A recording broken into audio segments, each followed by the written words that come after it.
I'm Julia Harrison, the Director of the Frost Centre for Canadian Studies and Indigenous Studies.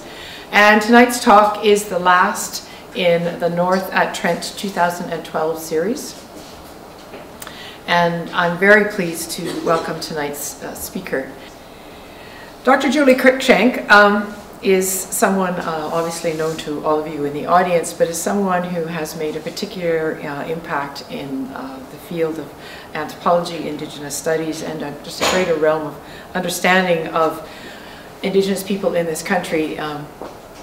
Has been read by students in anthropology, history, Indigenous studies programs in universities across Canada and the States and globally.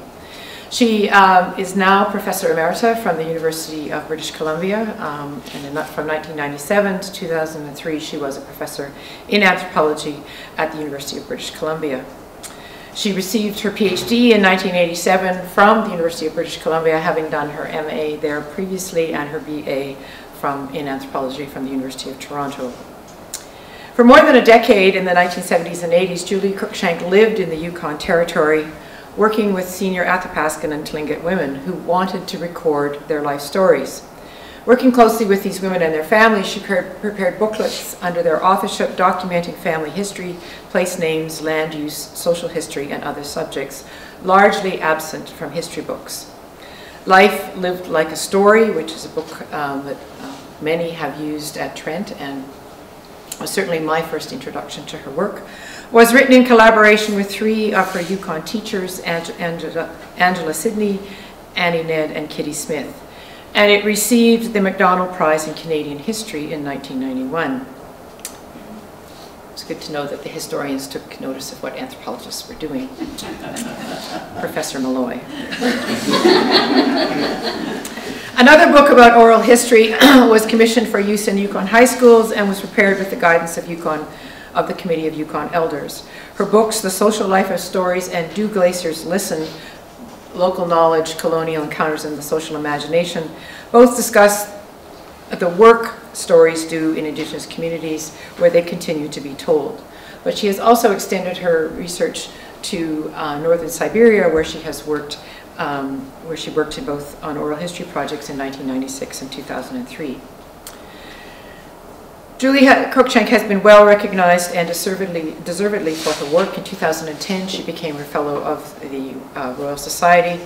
She was also that year the Carnegie Centenary Professor at the University of Aberdeen. Her book, Do Glaciers Listen? Which I have to say is one of the most, to me, is the sterling example of interdisciplinary scholarship at its highest level. But that book has won the Clio Award the North from the Canadian Historical Association, the Victor Turner Prize in Ethnographic Writing, which is given by the Society for Humanistic Anthropology, the Julian Stewart Book Award from the Anthropology and Environment section of the American Anthropology Association, and the K.D. Savastra, the prize awarded by UBC. So I think it's very impressive that one piece has received recognition from so many different dimensions of scholarship and the Academy and beyond. In 2001, from 2003, she was the Brenda and David McLean Chair in Canadian Studies at UBC. She has won the UBC Prize for Excellence in Teaching. She was the Isaac Walton Killam Memorial Faculty holder of this Killam Faculty Fellowship, and she also won the Killam Research Prize at UBC. It is a very great honor and a sincere pleasure to welcome Julie Cruikshank to Trent this evening and her talk, Listening for Different Stories, Indigenous Knowledge and Its Transformations. If I could just say a few words about the title and why I chose this. When Julie invited me to come, I decided what I'd like to do is try and present on something that I'm working on rather than something that was completely finished, and I really welcome feedback and criticism on this particular topic. Graham Wynne, who's a geographer at UBC, has organized, he's the McLean Chair in Canadian Studies this year, and he has set up a project called The Nature of Canada and invited some historians and some geographers to write short essays on particular topics. And he asked me if I would write one on Indigenous ecological knowledge. I wasn't sure that that was a good idea for a bunch of reasons, but I thought that I'd do it because I think it's interesting for me to be able to talk about some of the conversations over the years that I've had with people in the Yukon about Indigenous knowledge and some of the ways those conversations are changing. So in that spirit, I'll proceed with this story, listening for different stories. The terms Indigenous knowledge and traditional knowledge came into widespread use in Canada, especially in northern Canada, in the early 1990s. I think you can really track this in the literature, and you begin to see this term turning up all the time. And I think it's very interesting because the term is now used internationally. UNESCO has panels on Indigenous knowledge. And so it's a kind of, these terms begin to change and to accumulate new meanings as they travel. Meanings that have real consequences in Aboriginal communities throughout the world, but certainly in the Yukon. And there's some discussion about that now. Historically, we know that there have been many terms used for Indigenous knowledge, many of which reveal more about colonial ambition than they do about Indigenous worlds. But 150 years ago, for instance, we might have heard the term savagery or superstition. And then terms change, so you hear about beliefs, which is a politer way maybe of saying things, but beliefs or culture. And then onward, it means the term's been used: spirituality, ecological knowledge, and now Indigenous knowledge. And I think that there appears to be a really progressive move in language and the way things are being described. But some anthropologists question whether this is just another way of using what they call the tribal slot. There's new language, but certain other things stay the same. So I'm interested in these terms and what they mean and how they're changing. And I think terms are beginning to change again in some ways. Its most recent manifestation is traditional ecological knowledge, usually referred to as TEK or TEK on the west coast and in the north. I don't know how common that term is here, but it's very ever present in the Yukon Territory and in Northwest Territories. Has entered two debates recently in Canada. One is the contributions that local knowledge can make for scientists, field scientists particularly, biologists, geologists, geophysicists, people working in Aboriginal territories, and whether they might be able to learn something from local people that would contribute to their discipline. The other that interests me, and I think it's more recent, particularly in the 21st century, is its use in regulatory science and in hearings that are being held surrounding pipelines and so on in the north. And that takes it in other directions. So I just want to say a couple of words about each of these, and then I'll come back to some more about conversations. Text studies, I think, undoubtedly began as a genuine effort to establish that people who pursue land-based economies know things about what we call nature. Advocates, and I would include myself in that 20 years ago, certainly encouraged field scientists to consider how Indigenous hunters and fishers' ecological knowledge accumulated over generations might contribute something to the kind of work that they were doing. And some scientists now are assigning value, I think would be a good way of putting it, assigning value to land-based hunters' knowledge in projects that try to, and this is their language, to integrate Indigenous knowledge into modernist frameworks.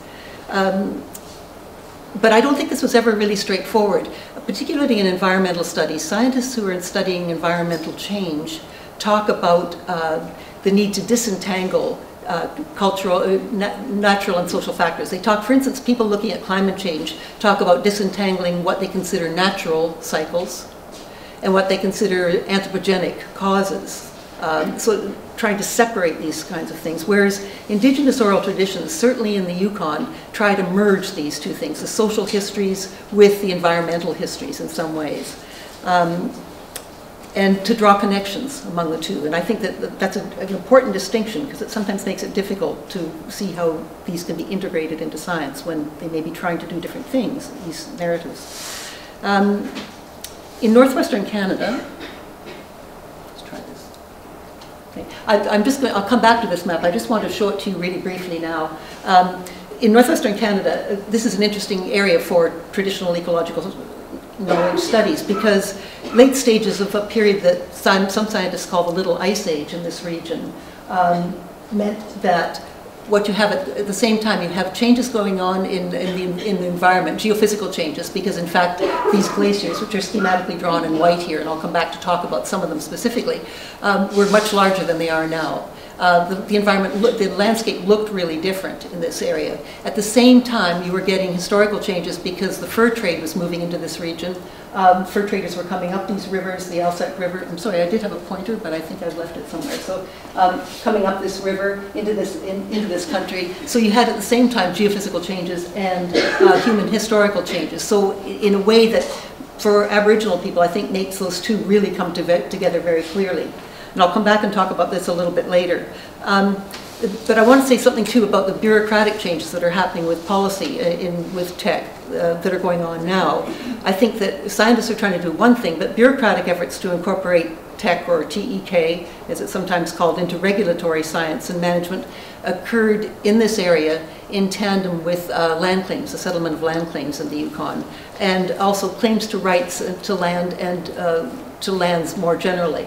You can see here, this is, to give you a sense of, this is Alaska, Yukon here, and northern British Columbia. And the area that I've worked mainly in is in the Yukon Territory east of this, east of this region.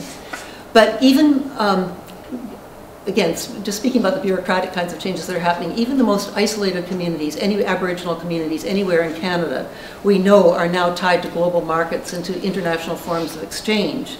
And I think arguably, in addition to traditional knowledge, Aboriginal people know a great deal now, possibly more than most Canadians, about neoliberal economic and management strategies because they have such consequences in these communities. So in Northern Canada, their current engagement in land claims, which are settled in the Yukon to a large extent, requires now Aboriginal participation in environmental assessments that are occurring with reference to oil, gas, pipelines, minerals, the whole range of things that are opening in the north right now. These community hearings are mandated by national policies that now smoothly incorporate terms like tech or co-management into these bureaucratic frameworks. It's a very different time for those of you who remember the Berger inquiry, when whatever we remember about or think about Berger, he was at least going to communities and talking to people on their own terms. These community hearings are now very different. They're regulated much more strictly. So not only do First Nations bear the brunt of decisions about pipelines or mineral developments, they have to resort to uncharacteristic ways of speaking in these hearings in order to accommodate the consultative framework that's set up and designed by the modern bureaucratic state. This integrationist model, because integration is always the term that's being used, integration of traditional knowledge into these modernist frameworks. This integrationist model of knowledge claims to respect cultural difference, but apparently requires no corresponding shift in epistemological or moral stances by the certified experts who are supporting the other sides of these arguments. So it's a complicated situation that becomes more complicated even with land claims, I think. But there are other ways to think about knowledge, and I want to talk a bit about that now. In framing this essay, am I speaking loudly enough? Can you hear me all right? If I speak too quickly, too, just let me know. In framing this essay, I want to draw on conversations about local knowledge practices in Northern Canada, discussions in which I participated over about 4 decades in different ways. I'm using the term here, traditional knowledge, to refer to what we might call tacit knowledge, the kind of knowledge that's embodied in everyday experience, reproduced in behavior, in everyday speech, the kind of knowledge you need just to live in the world.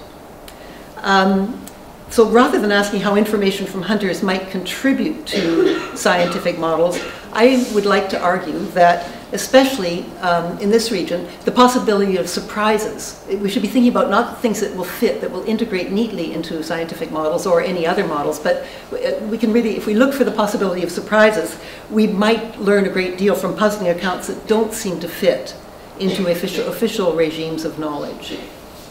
So I'll start with a story from Canada that, from this region, from the far northwest, that I think captures both the fissures and the possibilities of some of these discussions about local knowledge. In 1982, I'm really sorry, I somehow forgot my pointer somewhere in the room. Actually, you know, if you'll excuse me for a second, I think I know where it is. This will help me point and jump about. In 1982, there was a small conference held in Haines Junction, which would be This smart map doesn't have the Alaska Highway on it, but the Alaska Highway runs along here, and I'll come back to say more about that later. Haines Junction would be about here. Whitehorse is somewhere over here. It was the conference was held in Haines Junction with the idea of bringing together historians, archaeologists, anthropologists, First Nations, and interested public to talk about human history in the southwest Yukon, in this area. This was a really unusual conference at the time. It wouldn't be unusual now, but 30 years ago it was, because a conference of this kind, if it had been held, would normally be held in Whitehorse, the capital, rather than in a community. But this was terrific. It was interesting. People came from up and down the Alaska Highway, from 100 miles away in each direction. It was held in the community hall in Haines Junction. Carloads of people arrived, and elders slowly filled up all the front rows, the first 3 or 4 rows. Throughout the day, academic speakers gave interesting reports on the research to engaged and very interactive audiences. Memorably for everyone, though, Mrs. Annie Ned, a senior woman who was sitting right in the front row, stood up in the middle of one of the papers in the middle of the afternoon after listening patiently most of the day. And she stood up and she said to all of us, "Where do you people come from?" "Outside?" She said, "You people talk from paper. I want to talk from Grandpa." And so saying, she began to talk about the same things that had been being discussed all that day as someone who had lived, hunted, trapped, raised children, grandchildren for almost a century in this region. I just want to point out, Mrs. Ned was made a member of the Order of Canada, largely for her historical research work, the work that she contributed in the southern Yukon. She proceeded then to talk, and but what she said that always stuck with me, she said, "You need to listen 4 different stories." Not 2 different stories, but 4 different stories. Listening 4 different stories, she indicated, is quite different from just listening to them, because it requires more attention, more engagement, more reflection, more curiosity. About what it means. She said it helps you figure out what you need to know to be able to listen for stories. So my education in listening had begun about 10 years earlier than that, because I had come to the Yukon early in the 1970s. So when I heard her speak that day, I was really intrigued by how she'd speak to her audience.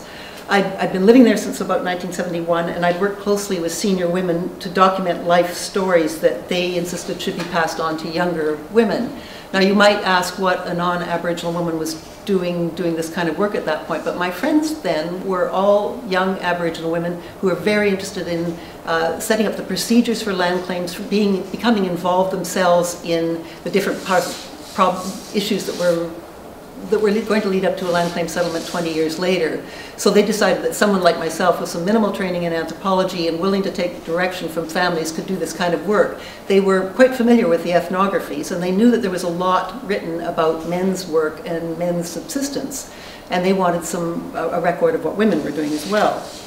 So the other thing that's interesting to remember is that at this time oral history was pretty new, at least in this part of the world. Alex Haley had just written his book Roots, Studs Terkel had written his book Working, but historians and anthropologists at that point were thinking about oral history as a kind of method rather than as something that might actually change the way people looked at the world. The idea was that you might be able to record accounts that could then be measured against more standard kinds of things like archival documents and linguistics and so on to add these stories together. But before long, there was a lot of criticism about the notion of mixing and stirring, taking different kinds of evidence and trying to turn it into one big narrative. And the suggestion that maybe stories told from the perspective of people whose voices had been left out of history for a long time might contribute different angles on this whole project. So I just want to say that I think it's very interesting that at this point in 1982, Mrs. Ned, who's living in an what might be called out of the way or distant place. She actually lived in a cabin on the Alaska highways 35 miles north of Whitehorse. She wasn't even living in a small community. She was still speaking to what were then international debates that were developing throughout the world about what oral history might do. Most of the senior women I worked with during those years were born just before or just after 1900. And so I anticipated hearing stories about the Alaska Highway, about the Klondike Gold Rush, about the intrusion of the state into family life, the kinds of things that would be reflected in modernizing lives. I also anticipated that this is what my younger friends and their families expected me to do, make a contribution to land claims. But to my surprise, all of these women responded to my questions, which I tried to ask carefully, but they would respond to my questions by asking me to write down, record narratives that I recognized as classic or traditional.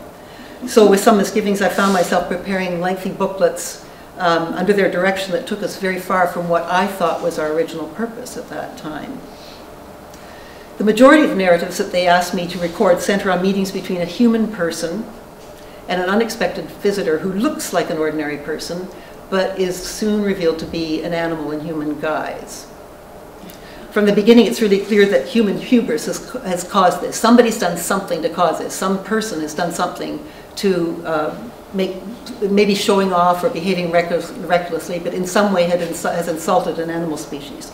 Sometimes the protagonist is accused of, people would often say, playing with or fooling around with fish or animals, whatever species. And that's what sets the story in motion. This medallion, this is a speaker's staff, for those of you who can see it. It's the medallion here I'd like you to look at, because I think it's remarkable in how it sort of reflects some of these themes. It was made by a man named Mr. Albert Isaac, and it's now in the McBride Museum in Whitehorse. The animal person in this narrative, many of them follow this pattern, entices the human protagonist away on a long journey across an identifiable boundary. You can see this as a kind of boundary. From a familiar world to a world that's white and colorless. It's without color. They reach a village where everybody looks human, but it soon becomes clear that to the host that the persons who welcome them are actually other than human animals. They're recognizably persons, but they're animal. The human visitor struggles to make sense of the host's cultural habits. They look just like humans to him. And in one case, usually the person is very hungry. This has been a long journey. So in one case, a boy taken by fish asks for food, and he points to some fish eggs. But people are shocked. This is unconscionably rude, because fish eggs are not food in that particular context. By the same token, when they offer him food, he's quite concerned, because he knows these are things that he's not supposed to eat. At home, this would be taboo. So there's a whole lot of sorting that goes on. He also knows that food taboos are a good way of signaling whether people are human or more than human, or how they really fit into the world. Everything's strange, confusion abounds. It's a world turned upside down. And gradually the visitor becomes accustomed to these new surroundings, and then the great risk always is that acculturation will take place. That the person will become fitting in so well that he or she won't be able to go back home. Become transformed into a member of the host species, unable to return. And the rest of the story traces the journey back home, which is often a very long part, and sometimes it's successful and sometimes it's not. But the main thing about these stories, that I think is true in every single case, is that they never identify what we call nature as a separate category. It's never identified as a separate place. Rather, if there's one theme that characterizes these stories, knowing the world is largely about overcoming this boundary between self and the world, which again, we might see as on the speaker's stuff. It's getting past that boundary. Stories mobilize a complex set of humans and non-humans entangled in these relationships, characterized by transformation, fluidity, and mutual interdependence. It's all about relationships. So it rapidly became clear to me in the work I was doing that these women were saying to me, in effect, when you know enough to ask the right question, when you actually begin to know what you don't already know, when you learn what you don't already know, then perhaps we can have a conversation. Maybe. Never clear. It's not for a long time. In other words, they were providing me with the kind of unfamiliar scaffolding, that intellectual scaffolding that I needed before we could even begin a conversation. I came to recognize that the stories they wanted to pass on were indeed life stories, because they were meant to teach us how to be in the world, how to comport oneself, how to situate oneself in relation to other beings that many of us in this room might now call nature. So, I was very pleased when a biologist who'd been present at that conference where Mrs. Ned stood up, asked me if he could come to visit next time I went to see her. He'd heard her intervention, and he had some questions for her, and she'd referred that day to caribou And biologists at that point were very concerned. They knew that there were 2 species of caribou in the southern Yukon that had moved completely away. They moved far north. They didn't know really when or how it had happened, and he thought that perhaps she would be able to help him. They know a whole lot more about these species now, incidentally, which I could talk a lot about, but I won't. It was just that he felt this was a real opportunity. He could talk with her. She was just as delighted to see him. She was always interested in what scientists were up to. She thought they were an interesting lot. And he had very thoughtful questions for her, which he asked very respectfully. And in a manner in which I recognized, she volunteered a narrative about the last time caribou were seen in the southern Yukon. Reportedly, she said, and I'm just summarizing a very complicated story, caribou had enticed a man away who had shamanic powers. He was gifted with particular powers. He was there, and then suddenly he disappeared. No one knew where he had gone. Sometime later, his kinsmen saw a caribou sitting by itself on a lake, and when they heard the caribou singing his song, they knew that this was the shaman, and they knew what they had to do. They knew what their responsibilities were. So they enticed him back. They got him to come back to the village. They went through a whole series of rituals to try and bring him back into the world. They were eventually able to draw him back, but the transition was alarmingly difficult, and he was never able to hunt caribou or eat caribou again. The story she told that biologist that afternoon, both of us, as the light faded and she sang the song that the caribou had been singing in her powerful voice. The biologist was deeply impressed to be with her, but he was confronted with what for him was an apparent mixing of nature and culture. And he reluctantly admitted that in his world, this was not the kind of information that had a place in the realm of expert knowledge that he required for his research. So we drove back to town. Now, for Mrs. Ned, knowing caribou involves understanding something about the reciprocal relations that bind humans to the animals they hunt. That's the first thing you need to know. Her story's protagonist would have returned with privileged information, insights about caribou, expectations governing good hunting, a whole range of things. If caribou left the region, she was saying, the responsibility was, it was humans, human responsibility, no doubt about it. The biologist would not have disagreed with this about human impacts. He was thinking that the gold rush had probably had a whole lot to do with this. But the key thing is that Mrs. Ned's account that day, her explanation, fit the genre of traditional story, not the idea of traditional knowledge that was the paradigm that soon would take root among researchers working on regulatory sciences like forestry, fishery, and wildlife management. And the biologist's response, I want to point out, I'm not fingering the biologist here, I have to point out it was not the least bit unlike my own experience when I wanted to hear what my genre, what I thought were life stories. And it took me a long time to understand what that was. The problem was that the biologist had a day job and had to go back to town, and I was in a much more fortunate position of being able to continue working with Mrs. Ned for a long period of time. Well, a decade later, by the 1990s, systematic use of the term tech had taken root among researchers working across the Arctic, and I think very much in British Columbia as well, and possibly elsewhere. Increasingly, I think the tensions still hover on the same axis that Mrs. Ned identified in 1982.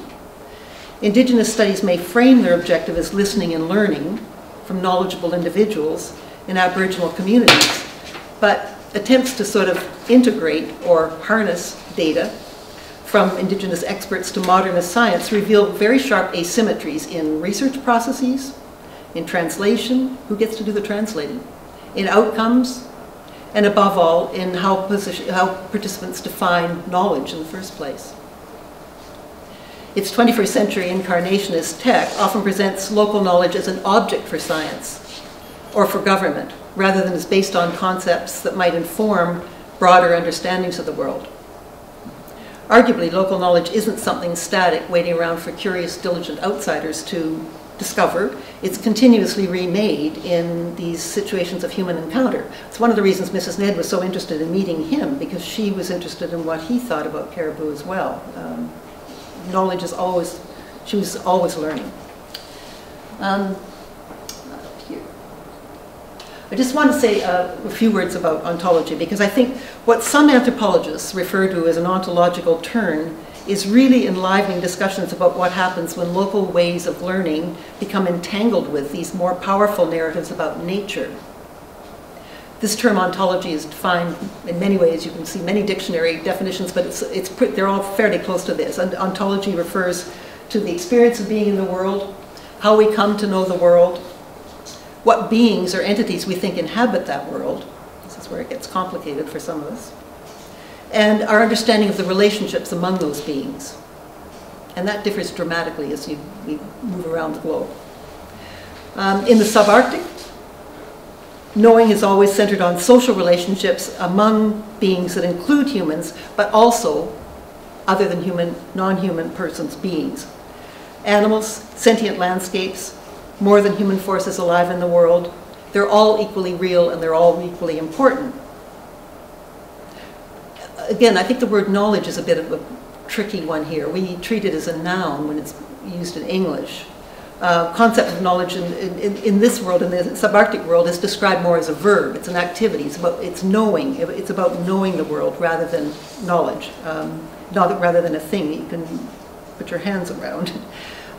Primary knowledge, people would agree, and I think this is really important to stress. Primary knowledge is gained from being in the world, being on the land, getting direct experience from dwelling on the land.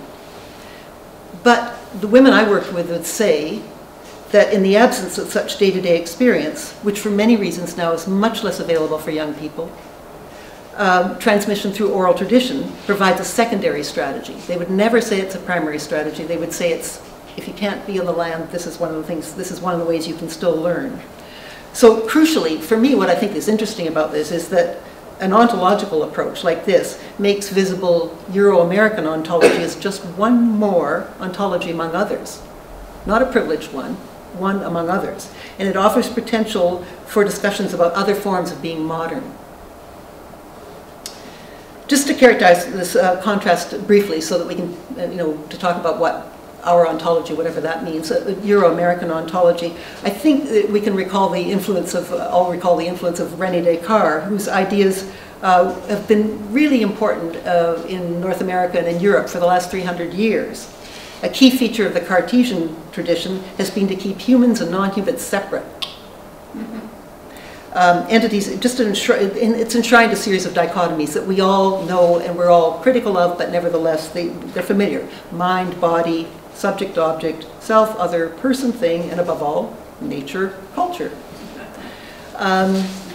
So arguably, this, I think one can say that this mind-body dualism is at the root of our belief that we can separate nature from culture, that we can disembed knowledge about nature, what we call nature, from social relational contexts, which is something that I think does happen very often in our world, in our university worlds, for instance.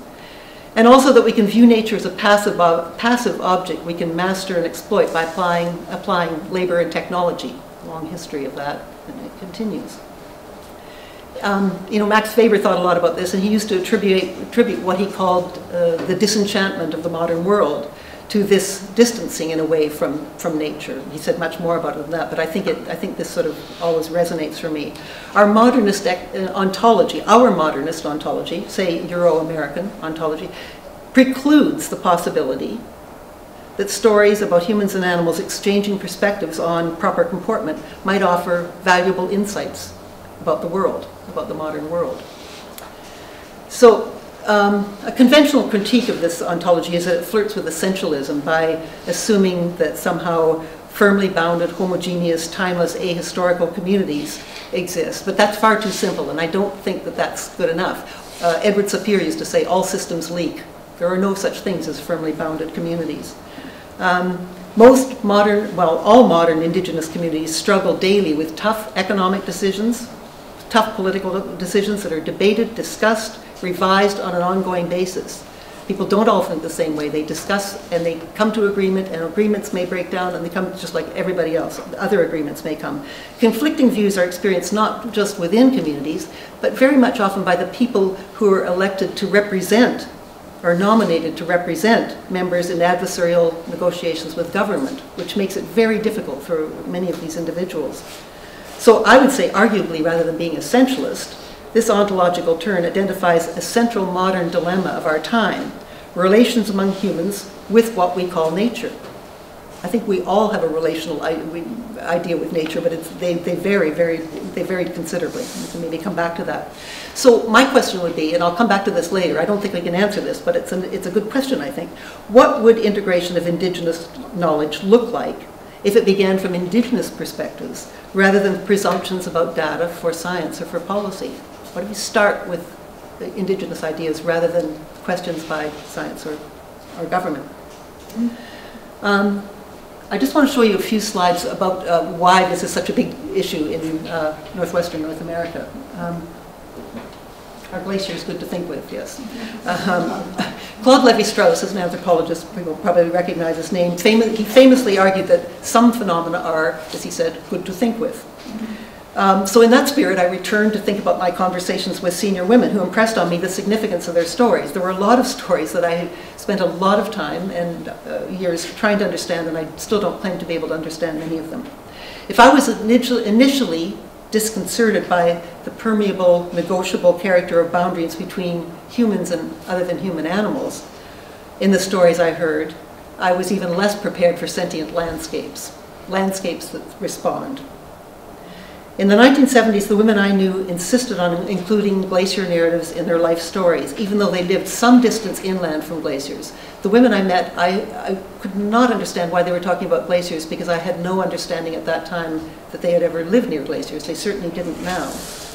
Glaciers that concerned them exhibited unusual behavior, and they appear as willful beings that respond very much directly to humans and very dramatically to human activity, often with devastating results.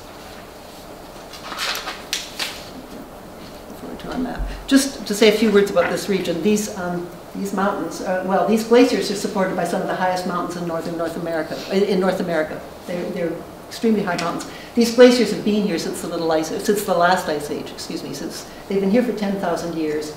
They're melting now. They've been there for a very long time, but they're changing very, very rapidly. What's significant with the narratives is that these ice fields have these glaciers that surge, glaciers that will sit still for a period of time and then move dramatically forward. A lot could be said about that, but I'll just say that these glaciers also exist in Greenland and in the Antarctic, where they have really serious implications for climate change. Scientists, many of them tend to prefer working here because it's accessible. You can go up the Alaska Highway, you can get a helicopter, you can go in, you can go to a glacier, and you can do work. And I know people who've been working here for 40, 50 years on glaciers looking at this surging issue. I'll just hone in on a couple. Oops, sorry, you did get the red dot. I just don't get it here. All right, if you could just, the next few slides I'll show you because I think they're worth looking at. The first one, first of all, sorry, this is the Alsac River, which runs right down to the coast. Tachincini River, some of you may know better, runs down to the coast. The glaciers, there are a number that abut up against the Alsac, and the first one I'll show you is the Low Glacier. The second one I'll show you simply because it was surging very recently, and I have a shot of that so you can see what a surging glacier looks like, the Tweedsmuir. Surging glaciers basically will sit there for years, maybe 40 years, very stable. And then sometimes they'll move several kilometers in a very short time, within a year easily, probably faster than that. Because in this case, because they're near, so many of them are near a river, they can create ice-dammed lakes that build up and disgorge when the ice thins and the dam fractures.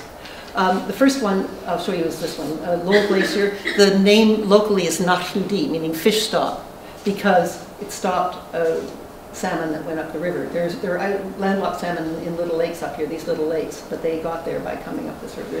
There are no salmon coming up that river now. This glacier, Nahludi, it's just to give you a sense. Tell me if you like. Can you see past me? It's 5 kilometers wide at the face, just to give you some sense of the scale. I took this picture just a few years ago, and now here's where the glacier is. This is fully exposed at the face, so it just gives you some sense because it's an enormous glacier.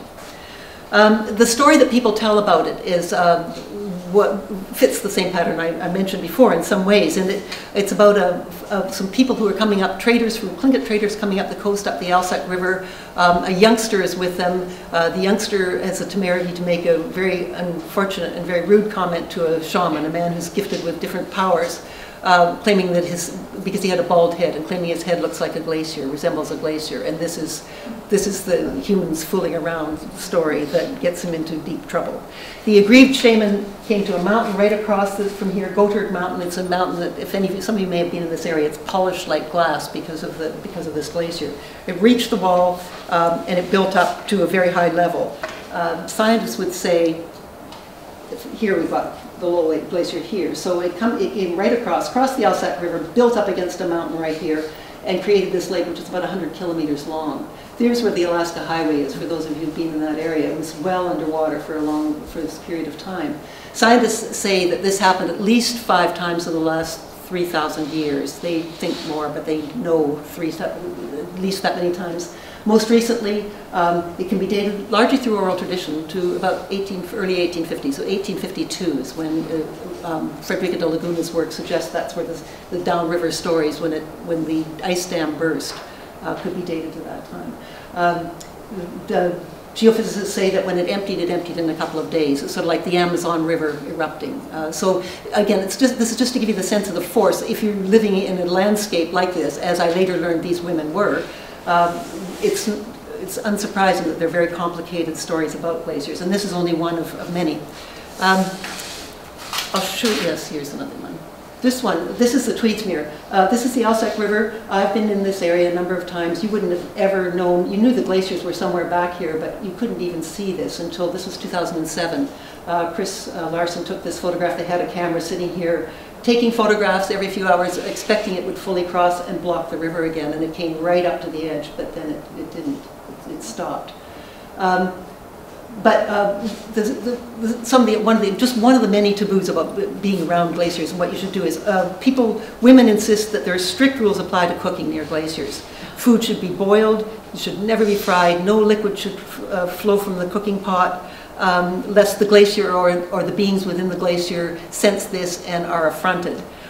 You could go so far as to say that the fat that they're talking about is like lard. It's moose fat, which is made into lard. It's like a white block, and when it's heated, it melts in a way that it begins to flow very rapidly. It makes a lot of noise, like a surging glacier does, and some women would say that this could be considered mimicking a glacier. It's like playing with, just fooling around with again. But that is, people would very often, some of the older ladies were very concerned about hikers, all these people who are hiking in these areas, which is now a park. I'll come back to that in a few moments. Or scientists who are working in that area, because they're concerned about what they're eating and what they're cooking, and the fact that they might bring on one of these surges by their ignorance.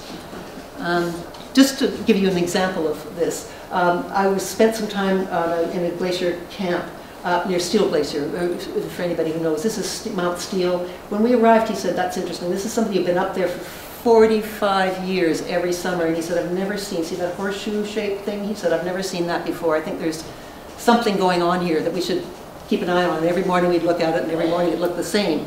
And the day we were leaving, miraculously, we were sitting there, and suddenly there was a huge explosion. It's about 30 or 40 miles away, but the sound came long before you could see what was actually happening. And the glacier, just half the mountainside fell off, frankly, is what it looked like. And then we were sitting there, and I'm sitting there with my camera, taking photographs, and the scientists were wondering where you go when it comes over the next loop, which it did. It came right over onto the glacier, but we were far enough away. I was alarmed by these. I took these photographs down to show an elder who's a friend of mine, Marge Jackson, who you may know from Maine's Junction, who's a lady who's now in her 90s, and she had one question: what are those guys cooking up there? and I thought that was very perceptive. These are the kinds of things that people are concerned about scientists. I mean, the one thing about talking to scientists is that they could also be creating dangerous situations. So. These narratives then raise really interesting questions about unorthodox relationships among persons, landscape features, things, and all of us, including features of glacier, about what we might call environmental knowledge. When I turned to the scientific literature and some of the historical literature, I learned exactly what these women were saying. This is just very briefly to run through this. When the Alaska Highway was built, it was run up this area. Just this area all the way to Fairbanks. At that point, the military, there were some 30,000 military and civilians building that highway. They requested permission to hunt on their days off. They all had 1 day off a week. There was a tremendous amount of overhunting. Elders will talk about how people would shoot something, go back and try and get some help to take it out, and then they couldn't find it again. So scientists were sent, and they proclaimed that this area must be turned into a protected area. So it's now a park. At that point, it was simply a protected area. However, Aboriginal people were moved out of the park. This has the best sheep hunting anywhere in North America. It's remarkable. People were moved out, so you had the situation that, and they were moved into these villages and forbidden to hunt in the park. A number of people, including a former student here, probably may have heard stories about her talking about Alice Johnson from Burwash Landing. Their community was centrally involved in a lot of very complicated land cases about this, but people were sent to jail for hunting Aboriginal people in the park. So, and again, I was struck, just thinking about the stories these women told and how long it might take to understand them, I was struck by the comment that Walter Benjamin made so many years ago about the difference between what I would now call tech and stories. He said, information is static. It's useful when it's new, and then it's absorbed and it's gone. A story is different. It doesn't expend itself. It preserves and concentrates its strength, and it's capable of releasing it even after a long time. So these stories, I think, do tell us a tremendous amount about environmental knowledge and even more about history. The kinds of knowledge that Mrs. Ned and her colleagues wanted to pass on suggest that relational knowledge practices encompass humans and nature, and that that's a really key feature that we have to think about. Nobody thinks any of these stories provide final answers, but rather they encourage listeners to think about why a particular story would be told at a particular time to make a contribution to the conversation. And that's always what I realized these women were trying to say. Listen would be what they say. Think about it. So just to sort of summarize this part, and then I want to go on to something else time-wise. I'll move along quickly, though. Both science and Indigenous knowledge, I think, potentially contribute to understandings of the nature of Canada, but what they contribute may differ. I actually think this opens up many more questions for social sciences and humanities than for sciences. Somehow tech is always linked with science, but I think for all of us in this room, this opens up a whole lot of interesting questions about these things. This strict dualism, partitioning nature from social relations, may characterize regulatory policy-driven research. But I think, even climate scientists, in a way, are thinking differently about this. Climate scientists would agree that there are no longer sharp divisions between global climate change and human behavior, that you have to take into account the anthropogenic kinds of change as Earth, oceans, atmosphere, all become implicated in our relations with what we call nature, with the natural world. Hunters and fishers created new knowledge by focusing on these relationships and the kinds of transactions, good transactions and bad transactions. Some worked, some didn't. Sometimes they succeed, sometimes they fail, but people are as interested in talking about the failures as about the successes, because that's how one learns. They would say, okay, well, I want to go on, I'm just going to skip through, I'll come back to a story about Mrs. Smith at the end, but for time I want to skip through.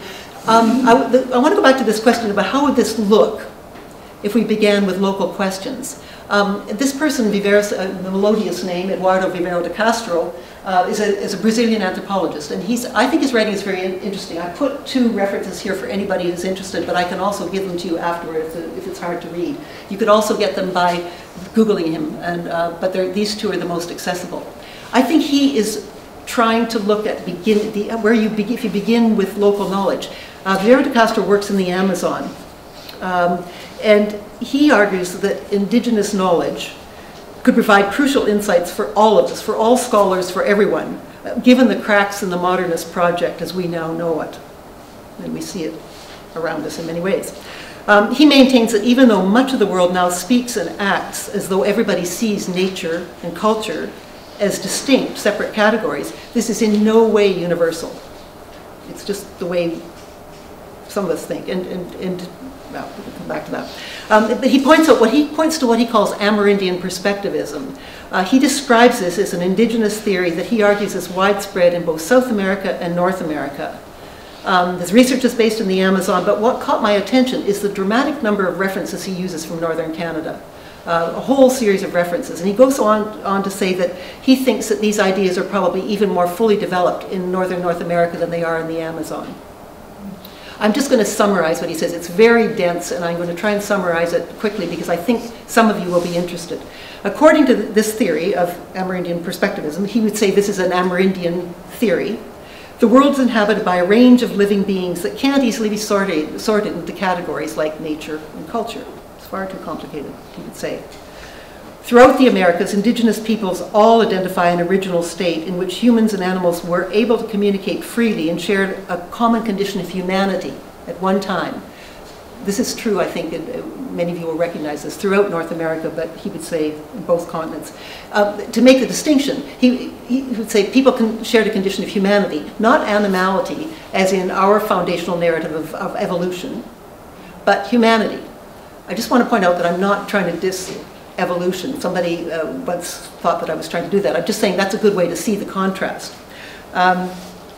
Because they were once human, animals continue to retain human traits, he says, and this would be what he was hearing in the Amazon, and we can see this if we pay attention. In this ontology, everybody understands that animals, humans, and sometimes features of landscape all see the world from distinct points of view. Now, he says, don't confuse this with relativism, that old catchphrase in early anthropology courses. He says it's not relativism. It's much more powerful than that. It's a proposal that says that relativism is a proposal that says that culturally distinct groups interpret the same events differently because of their different cultural backgrounds. He said, no, perspectivism is far more fundamental.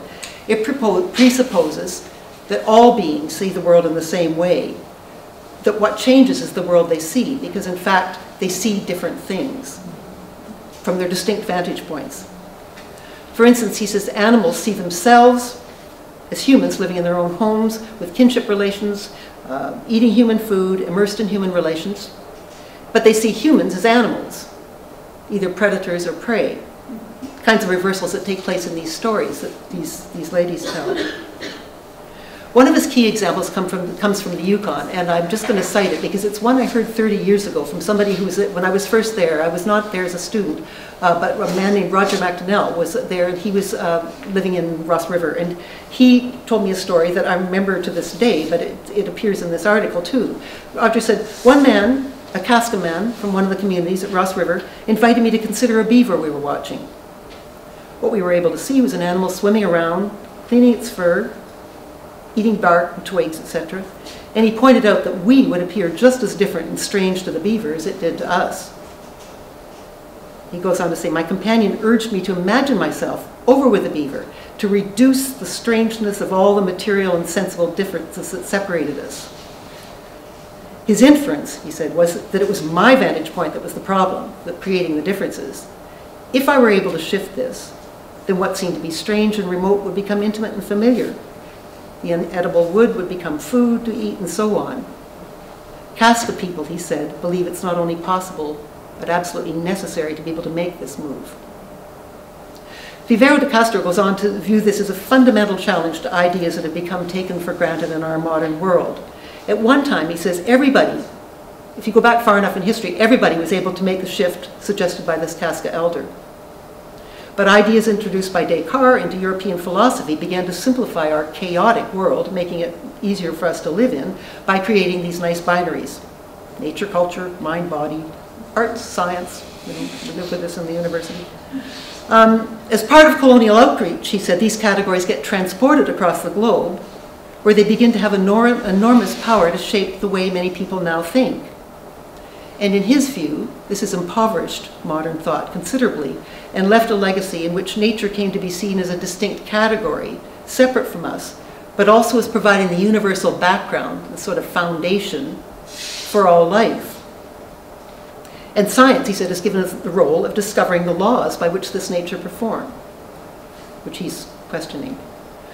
So he says Amerindian ontology shuffle this deck.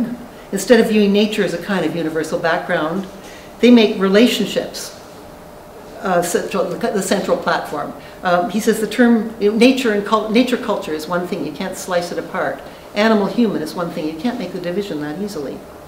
The closest translation in English, he said, he normally writes in Spanish, but he says English is particularly problematic, but a term like culture might be similar to the term spirit. As the foundational principle that binds everybody together, all beings together. That is a capacity to connect with other beings, sometimes on their own terms. We should have that capability, he says. But if beings in the world are connected by this overarching spirit or culture, he says they're divided by nature. They're very different bodily forms and behaviors. What they eat, how they move, how they communicate, what they see, what they fail to see. And vigilant humans, he said, can identify these distinctions. I'm just reminded of what the women I worked with always saying, stop, look, pay attention, look what's going on. You know? So he gets to this question, and again, sorry for summarizing this, but anybody who's interested, I'll give you the references. He said, is there something to be learned here that our Western modern beliefs obfuscate and make it very difficult for us to understand? And I would say, yeah, there is. But I think this is an interesting attempt. He says, the overused term multiculturalism far too easily turns other people's ontologies into beliefs. Which we now think is, anyway.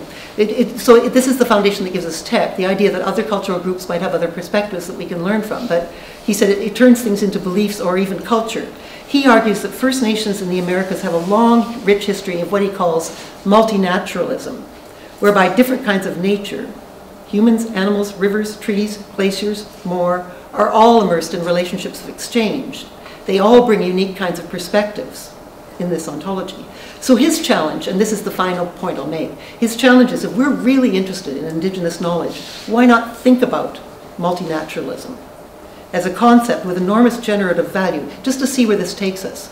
It's a very interesting exercise, if you want to try this. His goal, he says, is to decolonize the social sciences. He's talking about anthropology, he's talking about all social sciences, from what he calls this imperialist universality that says nature and culture are always binary categories. Well, just to summarize, I have to say that reading Vivera de Castro, I sometimes find it hard to see where people fit into his stories. But I think he makes sense of a lot of things that people I know say. I want to illustrate with a couple, just finish with a couple of stories. One by Mrs. Kitty Smith, who I just introduced there. Mrs. Smith is a contemporary of Mrs. Ned. This story seems hopelessly confusing until it becomes apparent that the characters are struggling with this exact problem of who sees what and who fails to see what. The cast of characters are three. Wolf, so you can identify Wolf here. Woodpecker. This is a Yukon woodpecker. This might not look like woodpeckers you know, but this is Woodpecker. Woodpecker's daughter is also a character, but she doesn't appear very often, so I just put up two pictures. Now, this seems, the thing you have to understand with this story is that in the Yukon, as in many areas, descent is traced matrilineally, and marriage is, the term matrilocal is the term that's used. A man, when he marries, moves to his wife's country, to his wife's family, and he's moving into a place quite often that's very different. He's the stranger. He's the stranger. So the story here is, it's very short, but I'll just tell you and see what you think of this. I heard this story first in 1978, and I've been thinking about it ever since and trying to make sense of it. And this is just one of many attempts. Wolf is the new husband. He marries Woodpecker's daughter, and so he's very much interested in being a good son-in-law. And a good son-in-law is somebody who works for his parents. I still remember one of the very first things somebody told me when I went to the Yukon. I met a woman who introduced me to her daughter, and then she introduced me, and she said, "That's Joe, he works for me now." And I thought, wow, this is a nice idea. And that was her son-in-law. Anyway, so Wolf is trying to be a good son-in-law. His father says, "Go get a moose." Wolf is eager to do this. He heads out, but he's immediately confused because Woodpecker points to an owl and said, "It's a moose, bring it back." And Wolf doesn't know what to do. He knows that he has to how to behave properly, so he brings it back. But he's really astonished, and he's really shocked when his wife even participates in it. They bring it back, they roast the owl, all the time calling it a moose, and then they sit down to eat it, and they give the very best part, the most delicate part, the moose nose, which is given only to special guests or elders. They give it to Wolf as a special treat. But it looks suspiciously like a beak to him, so he hides it. Next day, he's prepared to, he says, "All right, I'm going to get a wolf again." So he heads out again the next day. He comes back, and his snowshoes are completely soaked. So he comes back because he needs his wife to help him dry them out. Woodpecker looks at it, and he said, "That's not a glacier you stepped in, that's a bear den." We're all going again. And Wolf is, again, deeply confused. And woodpecker gets the whole family together, and they all go out. They go to a glacier. It still looks like a glacier to Wolf, but woodpecker cracks it and draws out a giant snake, also all the time calling it a bear. He takes it back, cooks it again. And this time he issues a very clear directive. He said every piece of cooked fat must be eaten. Wolf still knows that food taboo is a reliable way of saying this is something different here, I don't really understand. So he tucks it away again, and overnight there's a glacier surge. And that's the end of the story. You can see why I'm puzzled. And when I asked Mrs., we talked about this often, and she really couldn't understand why I couldn't understand, because it was so but you know, when I look back, when I was preparing this, I went back to my field notes from February the 28th, 1978. It was the same time that she was telling me different glacier stories. And I think what she was saying, because I was having real trouble understanding what she was saying, is categories, you know, stop using your own categories. You've got to understand that there might be other ways to think about this. I don't know for sure. Mrs. Ned passed on many years ago, but I wish so much I could talk with her. But I think it's a story about categories, and the wolf is the outsider, just as many of us are.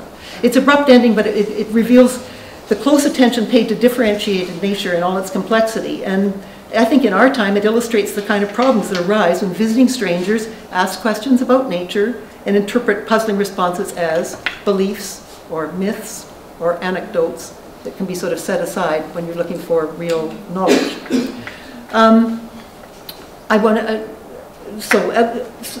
to do one more story that's rather similar. Whenever I've talked about the importance of oral tradition to audiences, there's always somebody who stands up, and I always think this is correct. Somebody will say, you know, this is all fine, Julie, but you had talked with elders who were living earlier. They're older, they're gone now. Younger people really aren't as interested in this. And I just don't really think that's true. But I discussed, when I was preparing this presentation, I talked with Derek O'Hain, a colleague of mine at Simon Fraser University. And she had a very interesting story. She described an event she organized called In Search of Hamatsa in 2006 in Vancouver. Simon Fraser has a downtown campus that has a wonderful screen, moving images theater. And so Aaron Glass, who used to be a student at UBC, an undergraduate, he went on and did a PhD at New York University. He had written his dissertation on the whole question of Kwakwaka'wakw understandings of the Hamatsa dance. It's a very complicated story. It's sometimes conflated with ritual cannibalism. Anthropologists from the time of Franz Boas have written about this, and it's very controversial in the community, and it's very controversial in anthropology. Anyway, she said that that night, the entire audience, and Dara was cross about this, the entire audience was First Nations people. She said nobody else came. First Nations people who were living in the downtown east side. There was a good-sized audience. They came. Aaron presented the film, and then he opened discussion. And she said a woman from the North Coast, who was not an elder, a younger person, stood up, raised her hand, and asked a question. And she said, as Aaron began the discussion, she said, you know, maybe those white guys, she's talking about anthropologists, she said, maybe those white guys didn't understand. Like for us, you might be a human today, but you could have been a fish or something before, and then you might be something else next, and you're sort of something always, parts of many things. Maybe when they thought our old people were cannibals, maybe for them it wasn't like they were eating humans. Maybe they were eating fish or bears. Did you ever think of that? She said to Aaron. Dara said. He was completely stunned. No, he said, I haven't. She said, well, think about it. And she sat down. And I think that's, you know, so a good story. So, and I've also, by the way, I talked with Aaron about this recently by email. And he said, I must say it was interesting, he said he remembers the question, but he was so concerned that somebody was going to be criticizing him for talking about cannibalism that that's what he remembered about it. So he said he would use the story about himself the next time he gave a talk. but I think it is, again, this business of categories. I just want to say that to conclude, in South America, these arguments about multinaturalism are really advancing rapidly. Nature, Pachamama, is shifting from being a resource to being a highly contested topic politically at the same time that ecological crises are really arising and reopening debates. In Peru, in Ecuador, and Bolivia, indigenous popular movements are thrusting these non-human actors, sentient beings that include mountains, water, and soil, into public political arenas. Remarkably, Ecuador, the Constitution of 2008 gives specific rights to Pachamama, or nature. And in Bolivia, in 2011, Bolivia announced its intention to pass the world's first laws granting nature equal rights with humans. So as we enter these times of social and economic uncertainty, it seems likely that humans and animals and land and water and energy are going to be forced into new and unexpected relationships that none of us can even actually predict at this point. The search for a common world is immensely more complicated now that so many radically different ways of inhabiting the Earth are being attempted. I tried to find a poster for this. This is my last example. Oh yes, I'm sorry. This is from Bolivia. In Paris in 2009, Bruno Latour, a name some of you will know, enthusiastically reported on a public debate called The Anthropology of Nature between Vivero de Castro, who we met earlier, and Philippe Descola, who has the august title of the professor of the anthropology of nature in Paris, something. But anyway, Latour approvingly described the debate about nature, and he approvingly described Vivero de Castro's concept Amerindian perspectivism, which he called a time bomb for anthropology, because he said it demonstrates so clearly that naturalism, our understanding of nature, is just one of many ways humans understand relations among entities. Comparison of naturalism with perspectivism suggests just how unstable and problematic these polarities, like nature and culture, can be made to appear, especially as we enter an era of climate instability when persons and things and ideas are going to be forced into new recombinations. Questions about Indigenous knowledge alive in the world can make us think more critically, I think, about our own modern, taken for granted assumptions. I don't even think environmentalism helps us as much here because we've got a new language to talk about environment. It's pristine, or it's biodiverse, or it's endangered, but it's a redeemable object that we can save. It's always something out there. And so I guess I would just conclude by saying that I think that one of the things we can do as we try to come to terms with thinking about these things is to do what Mrs. Ned suggested a long time ago. Listen for different stories and then just think about them. So thank you very much. I wanted to wait till the end. It's like you were hovering over one of our classes today. We were having this exact talk, but we didn't say it in such eloquent way. We were talking about co-management in the Yukon with Paul and Dad's Museum. Oh, really? Talking about how all of the same issues that you've been talking about. And I mentioned some of my own experience watching co-management in the Northwest Territories. And what I observed was this structure where people sit around this, almost like a courtroom setting, and act out roles and titles. And then during coffee break, have these amazing chats. And I'm wondering if that's one of the surprises you're talking about, or like if you could maybe just launch into something from that. Sure. I mean, for me, I think the surprises were the questions that came out of these stories that I was trying to figure out. I think Nadish's work is just absolutely brilliant in this way, and I think that he really deals very directly with this. As somebody who's been living in the community, he's been doing an ethnography of land claims too, which I hope will be published soon, where he's been actually at the table during the whole discussion, so he'll have similar examples. The surprises for me are things like Mrs. Ned's story and the biologist, sort of looking at how that all works. I guess, you know, I was thinking about this more again today. I'm not sure if I'm answering your question correctly, but I think that we may be heading down the wrong path, saying that this is something that scientists should be taking on. And I was really enthusiastic about that at first because I thought, now scientists are going to have to see how it's not so straightforward to just come up with these solutions. But I think that's putting a lot of onus on science. And I really think I think Latour's right. I think it's the social sciences who have to start thinking about this more, because we're bound up in this as well, and humanities. I think of them all as one. I don't think of myself as a social scientist, but the term gets used. So I can probably think of some more examples that I'll really. Well, it's just over and over again. I think of scientists asking a question and then having a story and then not being able to work with it. And I don't think they can be blamed for that, really. I think that but I think we can.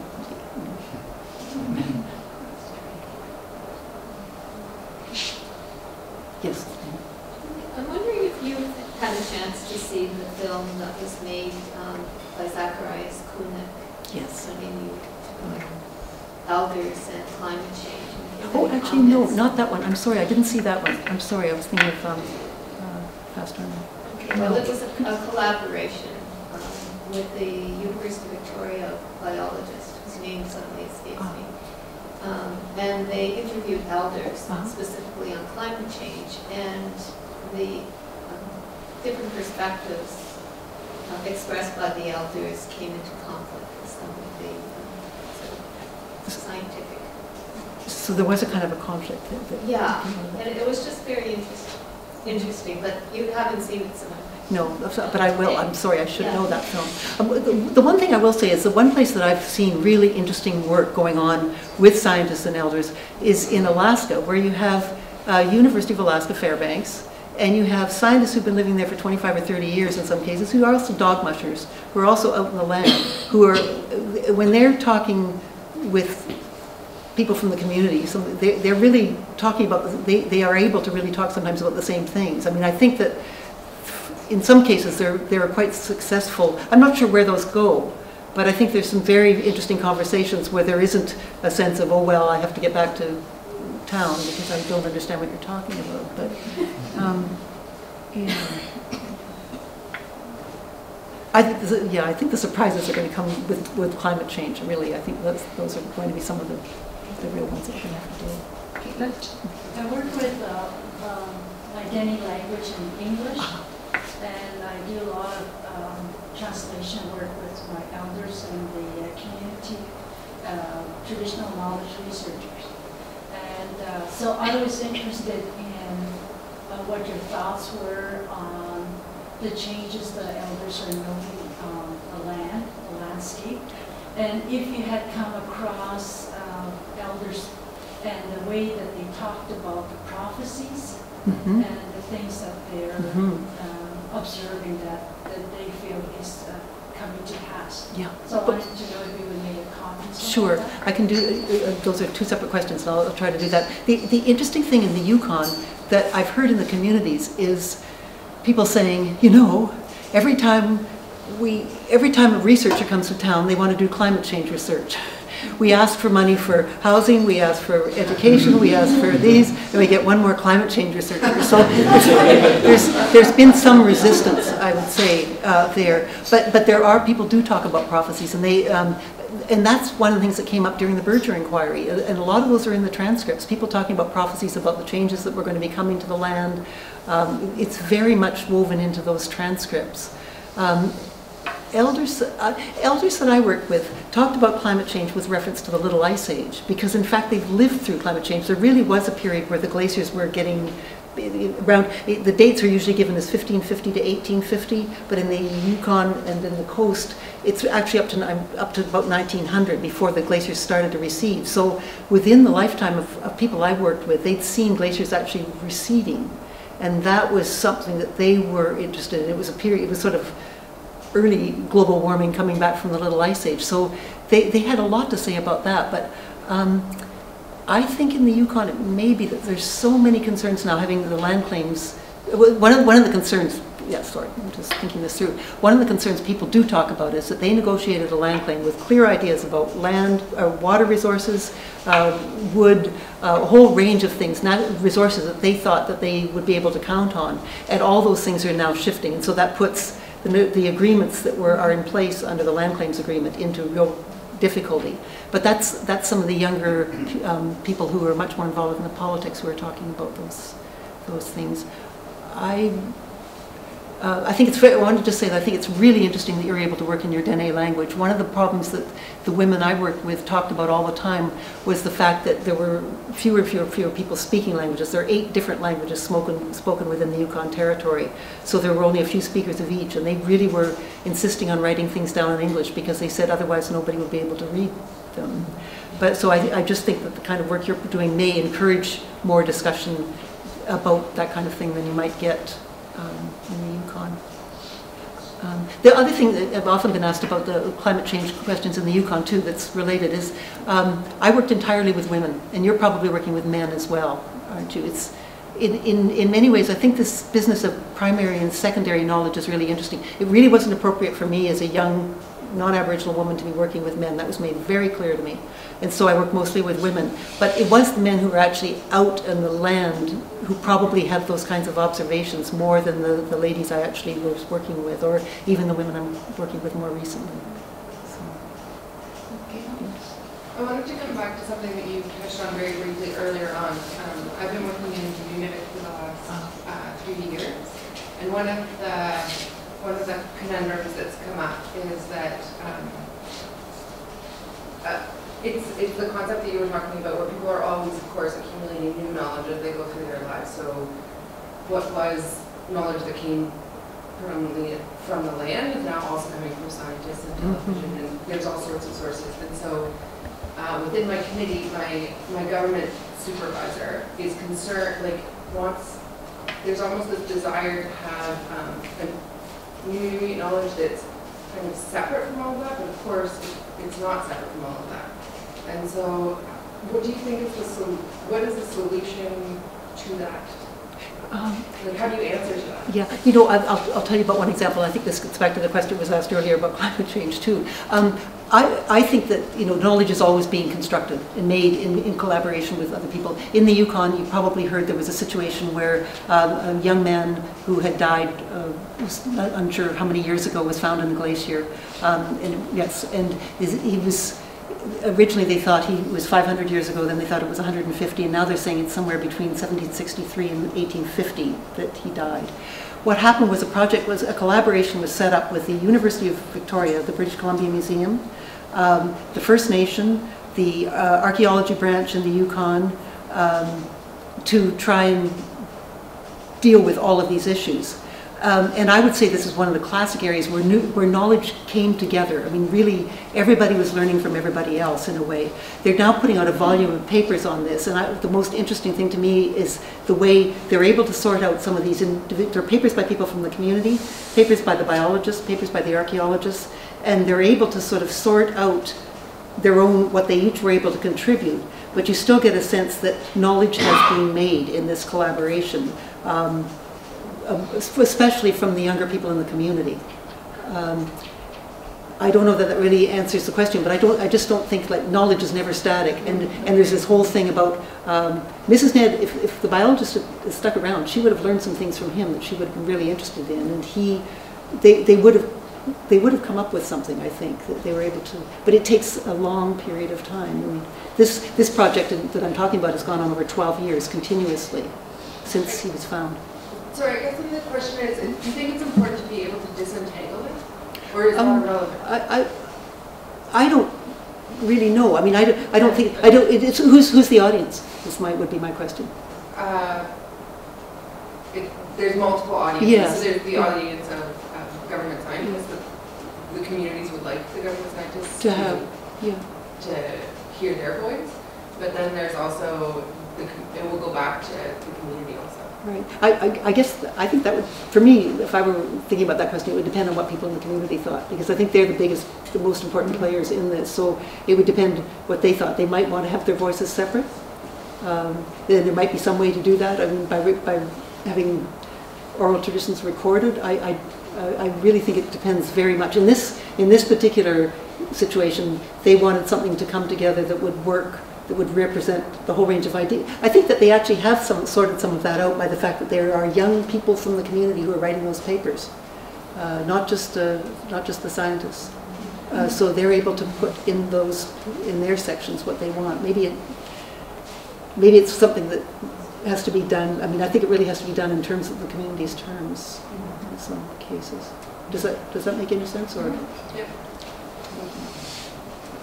I just have a comment and a possibly quite mundane question. I mean, I think going back to that scientist that left who wanted to know about the caribou, I mean, all the way through your talk, I kept thinking, if he'd only stuck around, if he'd only stayed around. But I think getting those voices to speak also speaks to something that Caitlin's talking about the other dimension of the political dimension of needing to get information compartmentalized to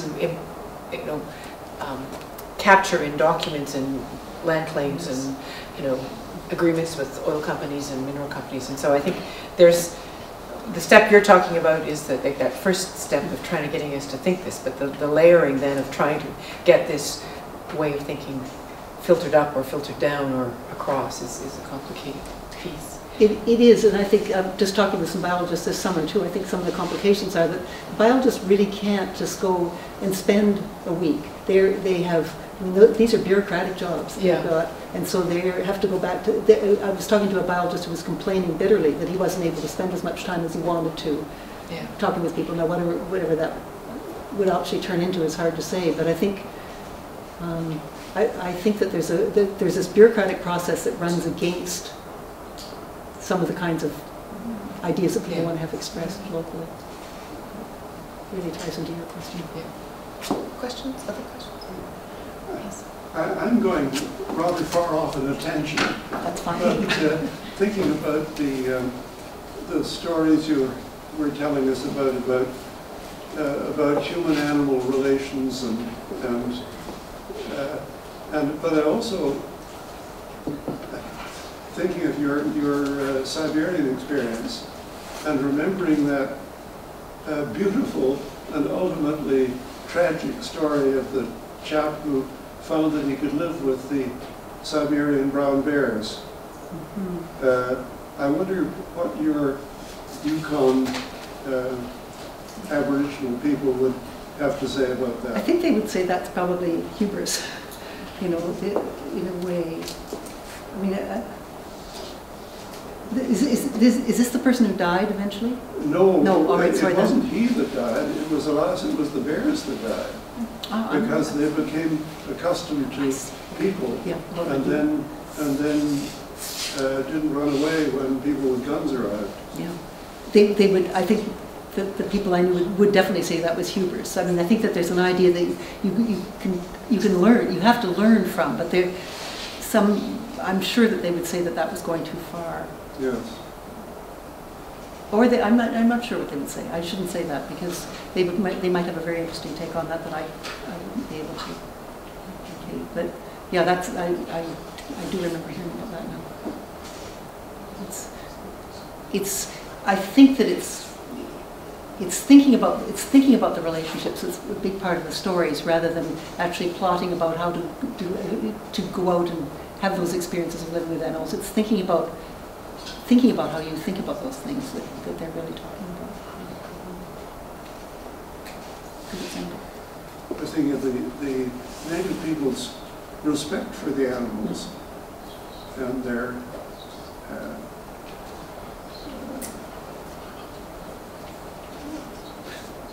I would think that they would.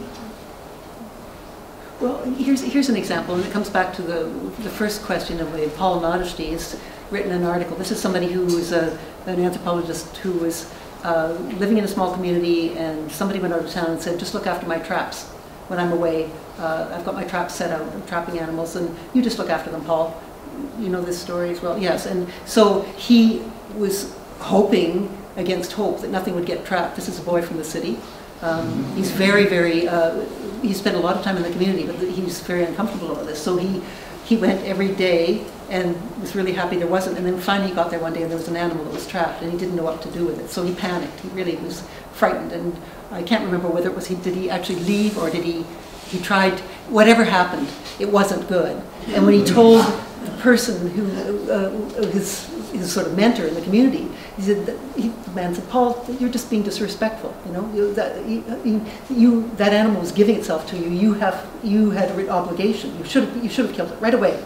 And so you're just being disrespectful, basically, not to do that. So there's this relationship, an understanding of the relationship of how humans and animals should interact. I'm just not sure that the ladies I know would think that you should go out and live with bears in quite that way. There'd have to be some larger context. Okay, well, I think we might let Judy sit down, but on behalf of all of us and many other people beyond, I want to thank her very much. Thank you all for the stimulating comments and the richness of the ideas with which you've left us this evening that will stay with me and I hope many others, and maybe even a few politicians along the way, to really come to see the world in a different way. And a small token of appreciation. Thank you so much. Just a poster for the North Series. But I'd like to ask you to all join me in thanking Julie for her talk tonight.